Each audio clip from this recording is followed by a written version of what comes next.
Hello mga tropa. Nandito tayo sa Cuenca, Batangas. Nayaya tayo mag-Lomi House. Ayan o.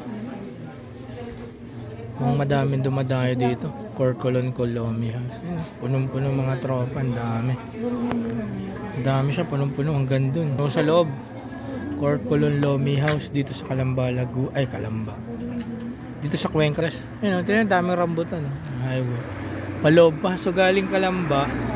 Mga ano din, megit 40 minutes din via Star Tollway. Exit ng Tambo. Matatry natin yan kung masarap talaga yung lomi nila dito ng mga overload. Mga tropa. Ayan o. Isang buong kalderong lomi mga tropa. Ay, isa lang yan kuya, madami na. Oo. Yan yung overload ng Corcolon guys. Wow. Wow. Lomi. Lomi. Ganun ba? Lomi. Yan ang Lomi. Dami ng tao dito kami sa labas. Hanap kami ibang pwesto.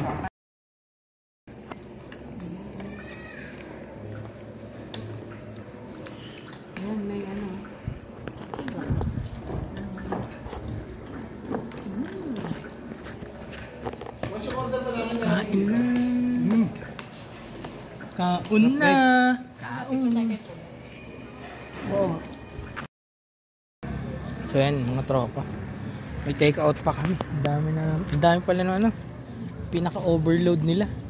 Ang dami na ubos. 9,999 lang.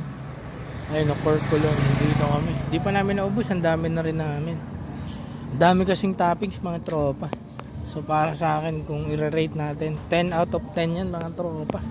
Corcolon Lomi House dito sa may San Jose. So may Cuenca na tayo, Cuenca. Yan, Cuenca, Batangas. Medyo malayo-layo.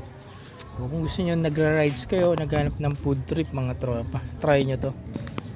So yan, busog na busog ako mga tropa. Ayun lang. Corcolon Lomi House. Yan, San Jose. Dito may Cuenca. I-waste nyo na lang pa. Hindi naman ganyan ka pero masarap ang tropa. Saka sulit naman. Sulit.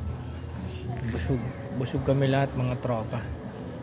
Ayan. After nito pahinga lang. Tapos uwi na. Balik na ulit sa Calamba mo. Bukas may babalik ng Manila. Ayan. See you on my next vlog. Mga tropa. Ingat.